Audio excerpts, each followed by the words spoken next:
ইসলামে মতবিরোধ থাকবে, বুঝছেন কথা, ইসলামে মতবিরোধ থাকবে, কিন্তু এটা আক্রমণাত্মক, হিংসাত্মক, মারামারি, কাটাকাটি পর্যায়ের পর্যন্ত যদি চলে যায়, অমুসলিমরা এগুলো দেখে হাসাহাসি করবে। ঠিক কেনা ভাইরা? তাবলিগের দুই গ্রুপের, সাতপন্থী আর হচ্ছে ওলামা ইকরামের গ্রুপের। ভাই, এদেশের দাওয়াত তাবলিগের যে মেহনতটা, সাধারণ মানুষ কাজ করেছে, আপনারা কাজ করেছেন, কিন্তু আলেমদের সহবত ছাড়া কখনো বিশুদ্ধভাবে কাজ করা সম্ভব না। ঠিক কেনা ভাই? কোনটা হালাল হারাম আপনি জানবেন কিভাবে আলেম ছাড়া? তো ওলামা ইকরাম যাদের সাথে আছে তাদেরকে সমর্থন দেওয়া হচ্ছে। এখন কিছু কিছু মানুষ কি করে জানেন? ওলামা ইকরাম না, প্রশাসনের ক্ষমতা, পাওয়ার দিয়ে নিজেদের জায়গা দখল করতে চায়। এটা ঠিক না। ইসলামে মতবিরোধ থাকবে, বুঝছেন কথা, ইসলামে মতবিরোধ থাকবে, কিন্তু এটা আক্রমণাত্মক, হিংসাত্মক, মারামারি, কাটাকাটি পর্যায়ের পর্যন্ত যদি চলে যায়, অমুসলিমরা এগুলো দেখে হাসাহাসি করবে। ঠিক কেনা ভাইরা? বাপের সাথে ছেলের মারামারি হয়েছে বাড়ির মধ্যে, এখন যদি আপনি গোটা মহল্লা ওয়াজ করে বলে বেড়ান যে আমার ছেলে আমার মারছে, সম্মান থাকবে না নষ্ট হবে? নষ্ট হবে। তো ভেতরের কিছু বিষয় এটা ভেতরে রাখতে হয়। বউয়ের সাথে ঝামেলা হয়েছে, এটা বাইরে এসে বলতে হয় না যে আজকে দিয়েছি জরিনার মারে খেচ্ছে মার দিছি, আজকে জরিনার মারে দিয়েছি খেচ্ছে মার। আসে গর্ব করে বলতেছেন, যেটা শুনতেছে বলতেছে তুই পুরুষ না, তুই কাপুরুষ। কথা বলেন না কেন? বউ পিঠে এসে আর একজনের সামনে বলতেছিস, এগুলো কোনো পুরুষ মানুষের লক্ষণ না। ইসলামের মধ্যে, মুসলমানদের মধ্যে, তাবলিগের মধ্যে, জামায়াতের মধ্যে, ইসলামী সংগঠনের মধ্যে মতবিরোধ থাকতে পারে, থাকবে, কারণ সারা পৃথিবীর মানুষ একটা জায়গায় একত্রিত হবে না। 5 ওয়াক্ত নামাজ ফরজ, এটা সবাই একমত, কিন্তু নামাজে হাত বাঁধবো কোথায়? বুকে, নাভির উপরে না নাভির নিচে? মতবিরোধ আছে না নাই? আছে। তো যেহেতু হাদিস একাধিক আছে, আপনি ছেড়ে দেন না যে তোমার যেখানে ভালো লাগে তুমি বাঁধো, তাহলে তো মারামারি হয় না। কিন্তু যখন ঝামেলাটা বাঁধে, কখন আমি যেটা বুঝছি এটাই ঠিক, বাকি সব শেষ। ম্যাক্সিমাম আমাদের মানুষের চেতনা এরকম। ঠিক কিনা ভাইরা? এটা কিন্তু ঠিক না। যদি এমনটা হয় তাহলে আপনি বলেন, এখানে শেখার আছে, কিন্তু আপনি বলেন কি যে আমার এই মতাদর্শ ছাড়া আর জান্নাতে যাওয়া যাবে না, আল্লাহ তাআলা আমার জান্নাতের ঠিকাদারি বানাইছে, এখন জান্নাতের টিকিট আমি তোমাদেরকে দিতেছি, নেওয়ার ফরফরায় জান্নাতে চলে যায়, এমন কথা কেউ যদি বলে, ও জাহেল, ও মূর্খ। ঠিক কিনা ভাইরা? আমার এই জন্য বিপরীত মতকে সম্মান দেওয়া শিখতে হবে আমাদের। কিছু জিনিস এগুলো আমরা উন্মুক্তভাবে গ্যাঞ্জাম পাকাবো না, পাকাইলে মানুষ এগুলো নিয়ে হাসাহাসি করবে, অমুসলিমরা এগুলো নিয়ে হাসাহাসি করবে। ঘরের কথা বাইরে বলতে নাই। যেখানে আল্লাহর একত্ববাদ আছে সেখানে কোনো বৈষম্য নাই, মানুষের ভিতরে তারতম্য নয়। তাকান, আজকে মসজিদে ঢুকেছেন, ধনীও ঢুকছে, গরিবও ঢুকছে, হুজুরও ঢুকছে, খতিবও ঢুকছে, মুয়াজ্জিনও ঢুকছে, কেউ কিন্তু এই কথা বলে নাই, কেউ এই কথা বলে নাই যে আগে এরা ঢুকে যাক পরে তোরা ঢুকিস। কিন্তু দুনিয়ায় অনেক লিডারের রুমে ঢুকবেন, দেখবেন আগে চামচাগুলোরে ঢুকতে দেয়, পরবর্তীতে এই স্থানীয় লোকজনরে ঢুকতে দেয়। ঠিক কিনা ভাইরা? আবার কিন্তু আল্লাহর ঘরে কোনো ভেদাভেদ, বৈষম্য, তারপরে হচ্ছে প্রভাব প্রতিপত্তির খেলা। যদি কেউ এটা মনে করেন নামাজ হবে না, এর নামাজ হবে না, কি মনে করে যে আমি দাঁড়াচ্ছি আমার পাশে, এই লোকটা এ তো আমার স্ট্যাটাসের সাথে যায় না, যদি কেউ এমনটা মনে করে নামাজ হবে?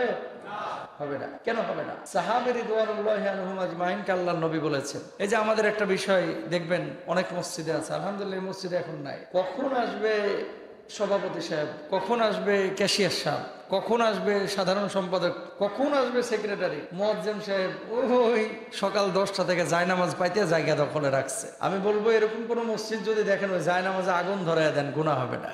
কথা বলেন না কেন? এরকম কোন মসজিদে যদি কোনো কমিটি বলে বা কোনো হুজুর বলে, ও যত বড় হুমরা সুমরাই হোক, যে আমি জুমার নামাজে একটু দেরিতে আসবো, জায়নামাজ গুছিয়ে রাখবা, আসলে চামচামি করতে করতে এমন অবস্থা হয়েছে, ওরা কিন্তু কমিটির প্রভু মেনে ফেলাইছে। বুঝেন নাই কথা? অনেক মসজিদ, আলহামদুলিল্লাহ আপনাদের এখানে নাই, অনেক মসজিদে আছে, দেখবেন সকাল 10টার দিকে ওই যে জায়নামাজ পাঠিয়ে ফেলে দেয়। কি আসবে? চাচা আসবে। কয়টার দিকে? পুনে 1টার দিকে আসে, 1টার দিকে আসে। মার দেওয়া সাদা পাঞ্জাবি লাগাইছে, আতরটা একটু কড়া মারছে, যাতে করে ঢোকার সময় পাবলিক বুঝে যে সার আইতেছে। সারগিরি তোর এই জায়গায় না, বদমাস। ঠিক কিনা ভাইরা? আবার এই জায়গায় রিক্সাওয়ালা আগে আসলে আগে বসবে, ভ্যানওয়ালা আগে আসলে আগে বসবে, তুমি বাড়িওয়ালা আগে আসলে তুমি আগে বসবে। জায়নামাজ দেওয়া জায়গা দখলের জায়গা মসজিদ না, দখলবাজের জায়গা তোমার পার্টি অফিসে, এখানে না। বুঝতে পেরেছেন কথা? ক্লিয়ার?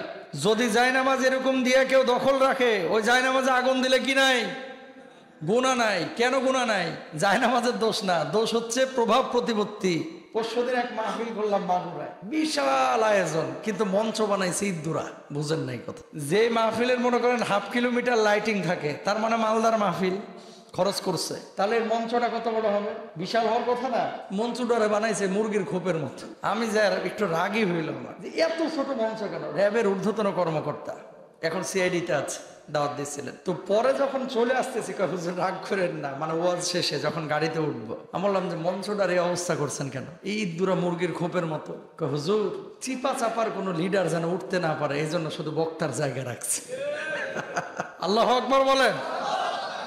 কারণ চটি নেতা, মোটা নেতা, চিকন নেতা, ঝাড়ু নেতা, গামছা লীগ, ছাত্রলীগ, আওয়ামী লীগ, বিএনপি, জামাত, জাতীয় পার্টি, জাসদ, বাসদ, কত রিক্সা শ্রমিক, ভ্যান শ্রমিক, ট্রাক শ্রমিক, বাস শ্রমিক, প্রাইভেট কার শ্রমিক, শ্রমিকের তো অভাব নাই। সবাই যদি এসে চেয়ার চায় দিমু কোথায়, এর লেগে খালি বক্তার চেয়ার ছাড়া আর মঞ্চই বাড়ায় না, ইদ্দুরা করে রেখে দিছি। বস এবার কই বসবে, আয়সা চিপা চাপাই খাড়ায় রয়েছে, উঠতে পারে না। কথা বুঝতে পারছেন কেন বলতেছে এই কথাগুলো? এই জাতি, এই দেশের মানুষ সাফারা। ও ভাই, আপনি যখন দলীয় কোনো প্রোগ্রাম করেন, কোনো হুজুর যায় কি ওখানে খাড়ায় থাকে, বুঝেন কথা? হ্যাঁ, আপনি এলাকার নেতৃস্থানীয় লোক, আপনি যাবেন, আপনি মসজিদে কথা বলবেন, এই মেম্বার থেকে আপনার ভোট চাওয়া জায়েজ নাই। মেম্বার থেকে ভোট চাওয়া, এটা হচ্ছে মসজিদে আল্লাহর ঘরের স্বার্থ নিয়ে আল্লাহর কথা আপনি বলতে পারবেন। এখন মানুষের সাথে ভালোবাসা বিনিময় আপনি করতে পারেন, কোনো সমস্যা নাই। দাঁড়াইলেন, ভাইরা আপনারা আমার জন্য দোয়া করবেন, এটা বলা জায়েজ আছে। মাহফিলে বক্তা গেছে ওয়াজ করতে, আর আপনি মাইক নিয়ে বক্তারে বসে 1.5 ঘন্টা আপনি এলাকার জন্য এটা করেছেন, অমুক করেছেন, তমুক করেছেন, এই করেছেন, সেই করেছেন, এতটুকু হিতাহিত জ্ঞান যদি না থাকে, যে দূর থেকে ভ্যান নিয়ে, অটো নিয়ে, সিএনজি নিয়ে হাজার হাজার মানুষ আইসে 30 কিলোমিটার দূর থেকে, আপনার ওয়াজ শুনতে আসে নাই, আইসে কোরআনে তাফসীর শুনতে, ঠিক কিনা? এগুলো কিন্তু আমাদের কমন সেন্সে নাই। তো কি বলতেছিলাম, চেয়ার পাতা, জায়নামাজ পাতা, জায়গা দখল করা, স্যারের জন্য এই করা, এগুলো পার্টি অফিসে হতে পারে, মসজিদে, মাহফিলে, মাদ্রাসায় করা যাবে? করা যাবে না। কেন করবেন না? এই যে এই চেয়ারটাই যে আমাদের বসাইছেন, এই চেয়ারটা আমার বাপের চেয়ার না, এটা কমিটির চেয়ার না, এটা মসজিদের চেয়ার না, এটা আল্লাহর পক্ষ থেকে দেওয়া আমানত।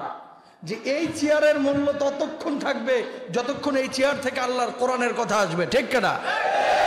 সুতরাং প্রিয় ভাইরা আমার, এই চেয়ারটার মূল্য, এই কাঠটার মূল্য আজকে কেন আপনারা দিচ্ছেন? আপনাদের সামনে এই চেয়ারটাকে কেন রাখছেন? এটাও তো জঙ্গলে পড়েছিল। এই কাঠটা কোথায় ছিল? জঙ্গল, একটা গাছের মধ্যে। ওখানে যা কুত্তাও বসে থাকতো, মানুষও বসে থাকতো। আজকে এই চেয়ারটা নামাজের একবারে মেম্বরের মধ্যে ঢুকছে। এত ইজ্জত কেন আল্লাহ তাআলা দিয়েছেন? দিয়েছেন এই কারণে যে এটা আল্লাহর জন্য ব্যবহার হচ্ছে।